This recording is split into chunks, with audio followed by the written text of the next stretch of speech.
Good day to all. My name is Amreen Khan. I am from ECNEE Department, Faculty of Education, University of Sindh. We are studying about the internal aspects of a textbook. In our previous class, we have discussed about the preface and the foreword. And now the next one, internal aspects of a textbook is prologue. Now, the prologue is the summary before you reading the whole text or the whole content. It's just give the background of the story, or maybe it's write some good reasons or the quotes that justify their whole content. Now, the another one is acknowledgement. The acknowledge section is where you recognize and thank everyone who helped you with your book. It's a way to display our appreciation to them in a public and a permanent forum. Now, acknowledgement, the finally author thanks all those persons who helped for this book making, or it's a permanent or the public forum for the thank to the everyone that you help for making this book. Now the another one is a index. Index is essentially a roadmap to the book, listing names, places, things, and alphabetical order, and giving the page number associated with each topic. A well made index can help quickly direct the reader to the information they are trying to find. Now it's a index. In the simplest terms, a book index is simply a key to located information contained in a book, also known as back of the book index, as it's mostly found at the end of the book. Another one is a glossary, are also known as a vocabulary or the Slavix, is an alphabetical list of a term in a particular domain of knowledge with the definition for those terms. Traditionally, a glossary appears at the end of the book and includes terms within the book that are either newly introduced, uncommon, or specialized. We know very well the glossary, it's a vocabulary which situated at the end of the book. Annexure meanings. An annexure is a set of a legal documents which are added at the end of the report or book to validate the information providing in the main text. And the appendix refer to an extension to the research paper that contain information which is too detailed to put in the main documents or report. Now there is a two terminology. Number one is the annexure or another one is the appendix. Now it's called the annexure. Annexure is just like a format or is just like extra documents that edit at the end of the book for to define the valid the information provided in the main text. For example, your forms, your examinations form, your admission form is just a kind of a annexure. Now, the bibliography, it's a list of all the sources you have used, whether reference or not, in the process of researching your work.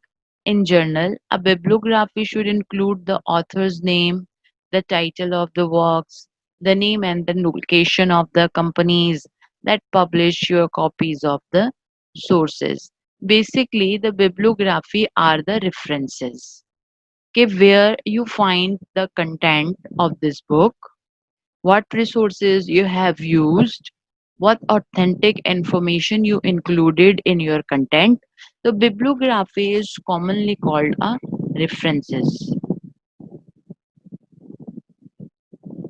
This is a epilogue means the section of speech at the end of the book or play that serve as a comment on or a conclusion to what has happened. Now, the epilogue is finally the conclusion or the result or the small summary of the book. What has happened? Okay, what's your content consist of? What's the story background? So it's just a section or the speech at the end of the book which summarize what was happened in this book. Now the appendix is a name as an appendix because it's a plural of index. Appendix is defined as the section at the end of a book that gives additional information on the topic explored in the content of the text.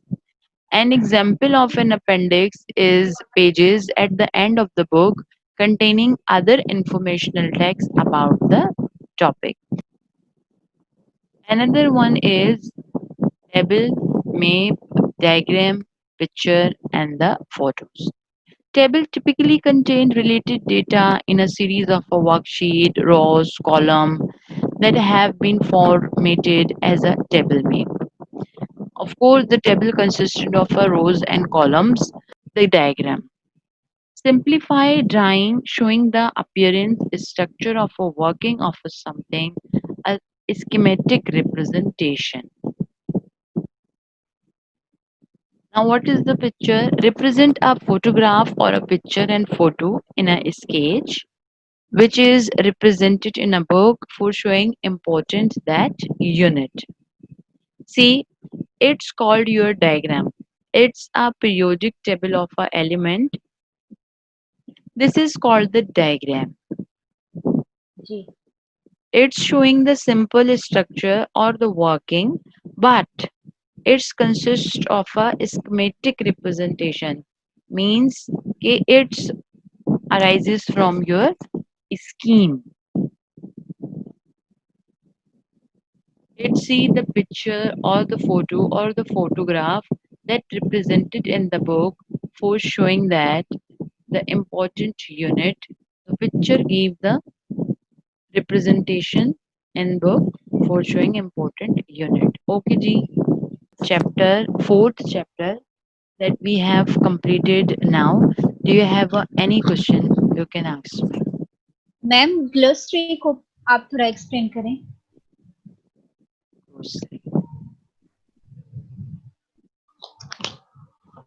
Ji. Basically, beta, glossary is a dictionary that's situated at the end of the book and it consisting the meaning of the difficult words or the terms that used in the whole content of a book जिसे हम उर्दू में कहते हैं लुगत difficult word की meaning अगर आपने find out करनी होती है तो आप डिक्शनरी यूज़ करते हैं फॉर द इंग्लिश वर्ड्स और उर्दू के लिए आप लुगत यूज़ करते हैं तो बुक के कंटेंट में जितने भी डिफ़िकल्ट वर्ड्स आते हैं तो उनकी एक डिक्शनरी या उनका एक वोकैबुलरी कॉर्नर जो है at the end of the book लिख दिया जाता है ताकि अगर स्टूडेंट्स को वर्ड फाइंड आउट करने में मुश्किल हो रही हो मीनिंग समझने में मुश्किल हो रही हो तो वो फ़ौरन से अपने बैक पेजेस देखें और वहाँ पे ग्लोसरी में मीनिंग फाइंड आउट कर लें. Okay ma'am. Okay, thank you. Another one who asked me about the versu or the recto in our yesterday class. Ma'am मैं पूछ रही हूँ एक टॉपिक को 3 पेजेस थे तो हम 2 पेजेस और जब हम 3 पेजेस पे जाए वो हमारा वर्सो में काउंट होगा या रेक्टो में? Exactly, देखें. The versu word come from a Latin. Hmm? It started in a use mid 19th century. ठीक है. Versu means turn. Turn means कि जो पेजेस आपने पढ़ लिए. Turn of. तो turn leaves it's called a verso. Whether your topic consists of 3 pages or the 2 pages, when the 1 page is turn off, it's mean that it's called a verso. Get it? Okay ma'am. And now the recto again come from a Latin word which means on right leaf. As I was told you, in a terminology, we called our paper as a leaf. Hmm? So the forward pages, आपके जो आगे वाले pages हैं जो अभी पढ़ना बाकी हैं, तो आप उनको कहेंगे recto means the right leaves, verso means the turn leaves. Get it? Okay ji, चलिए जी, हम यहीं पर अपनी क्लास को वाइंड अप करते हैं। अपना बहुत ख्याल रखिएगा, अपने घर वालों का बहुत ख्याल रखिएगा, मुझे दुआ में याद रखिएगा। अल्लाह हाफिज। अल्लाह ओके हाफिज। मैम, अल्लाह Perfect, ma'am.